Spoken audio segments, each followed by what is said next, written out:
A 9-year-old girl was rushing to school, but suddenly she stopped in her tracks. She turned around and recognized the man in front of her as her husband from her previous life. But the man did not recognize the girl at all and hurried away. So after school, the girl went straight to the man's house. Before the man could react, the girl burst into the house. She then told the man her name was Lucy and that she was his wife from a previous life. Jack couldn't help but laugh, but Lucy then went upstairs alone. When she appeared before her daughter Lisa, Lisa's first reaction was surprise and caution. Seeing Lisa's expression, Lucy was deeply moved. This made Lisa even more confused. When Lucy came downstairs, Lisa finally dared to ask her father why this little girl had barged into their house without permission. Just then, Lucy discovered her own memorial photo. She complained that there were better photos available. So why did they choose this one as her memorial photo? This attention to detail made Jack's heart race because it really resembled his deceased wife. Lucy looked at the portrait with a complex expression and began to explain her background. Today, she suddenly regained her past life memories and realized she was Lucy. Upon hearing this, Lisa suggested her father call the girl's parents. She clearly believed the little girl had mental issues, but Jack's heart began to tremble violently. The girl's words,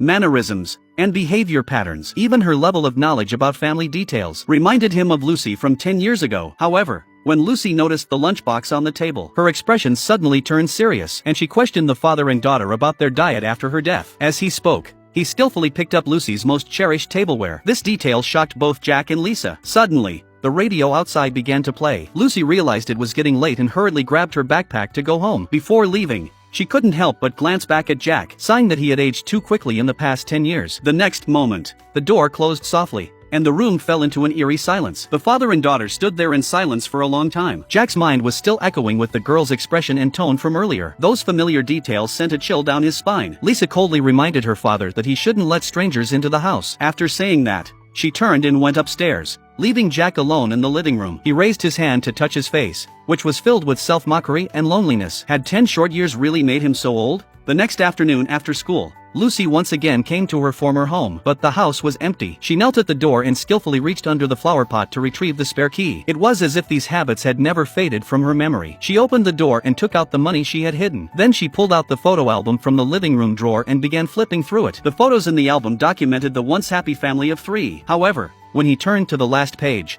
his hand froze. The blank page of the album coldly came into view. Since he left, there had been no new photos added. The home that had once been filled with laughter seemed to have frozen in time the moment he died. So Lucy decided she had to do something for them. After finishing work for the day, Jack received a call from an unfamiliar number. The caller spoke in a familiar tone, claiming to be his wife and asking him to meet her at their usual spot. The moment the call ended, he stood frozen in place, filled with confusion. Jack sat on the bus home, his thoughts drifting back to years ago. Back then, he and Lucy would always be late for their dates because of work or trivial matters. As he was lost in thought, the bus passed a familiar corner. The scene outside the window startled him. The girl was waiting for him at the old spot, making the same expressions and gestures as his wife. After getting off the bus, Lucy took him to the mall and used her own savings to buy a mobile phone. She quickly registered an account and added Jack as a friend on her phone. As the sky grew dark, Lucy hurriedly bid farewell, saying she would contact him again after returning home. Jack stood frozen in place, watching her small figure disappear around the corner, feeling as though a heavy stone had settled in his heart. The next morning, his phone buzzed repeatedly with notifications. It turned out to be messages from Lucy. That day,